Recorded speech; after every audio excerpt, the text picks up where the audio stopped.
Boat ರೈಡ್ನ start ಮಾಡಿದ್ವಿ.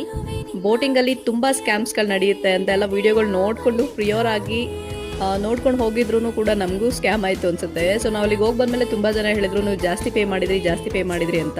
So ಪಾಪುನು ಸೇರಿಸಿ ನಾವು 5 ಜನ ಇದ್ವಿ. 5 ಜನಕ್ಕೆ ನಾವು ಪೇ ಮಾಡಿದ್ದು 1600 ರೂಪೀಸ್ 1.5 ಗಂಟೆ ರೈಡ್ಗೆ. ಸೊ ನಿಮ್ಗೇನು ಅನ್ಸುತ್ತೆ, ನಾವು ಜಾಸ್ತಿ ಪೇ ಮಾಡಿದ್ವಿ ಅನ್ಸುತ್ತಾ ಅಂತ ಕಮೆಂಟ್ ಮಾಡಿ ತಿಳಿಸಿ. ಅಪಾರ್ಟ್ ಫ್ರಮ್ ದಟ್ ರೈಡ್ ಅಂತೂ ತುಂಬ ಚೆನ್ನಾಗಿತ್ತು. ನಾವು ಬೇಕು ಅಂತಾನೇ ಸಂಜೆವರೆಗೂ ವೆಯ್ಟ್ ಮಾಡಿ ಹೋಗಿದ್ದು, ಅದಕ್ಕೆ ನಾವು ಮುರುಡೇಶ್ವರ ಹೋಗಿದ್ದು ಟೈಮ್ ಇತ್ತು ಅಂತ ಅಂದ್ಬಿಟ್ಟು ಸಂಜೆವರೆಗೂ ವೆಯ್ಟ್ ಮಾಡಿ ಹೋಗಿದ್ದಕ್ಕೂ ತುಂಬ ಚೆನ್ನಾಗಿತ್ತು ವ್ಯೂಸು ಎಲ್ಲನೂ. ಸೊ ಫೋಟೋಸು ವೀಡಿಯೋಸ್ ಎಲ್ಲ ತಗೊಂಡು ಮತ್ತೆ ನಾವು ಬರೋ ಅಷ್ಟರಲ್ಲಿ 5:30 ಆಗಿತ್ತು. ಅಲ್ಲಿಂದ ಮತ್ತೆ ನಾವು ರೈಲ್ವೆ ಸ್ಟೇಷನ್ಗೆ ಹೋದ್ವಿ. 200 ರೂಪೀಸ್ ಆಯಿತು ಆಟೋಗೆ ಮತ್ತೆ.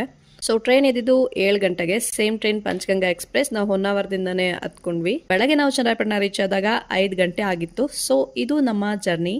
ಸೊ ನೀವು ಎಕ್ಸ್ಪೆನ್ಸಸ್ ಎಲ್ಲ ಪರ್ ಹೆಡ್ ಕೌಂಟ್ ಮಾಡಿದ್ರೆ ಅರೌಂಡ್ 3500 ರೂಪೀಸ್ ಅಲ್ಲೇ ನೀವು ಹೋಗಿ ಬರ್ಬೋದು. ಹೋಪ್ ಈ ವಿಡಿಯೋಸ್ ನಿಮಗೆ ಇಷ್ಟ ಆಗಿದೆ ಆ್ಯಂಡ್ ಹೆಲ್ಪ್ಫುಲ್ ಆಗಿದೆ ಅಂತ ಅಂದ್ಕೊಳ್ತೀನಿ. So thanks for watching.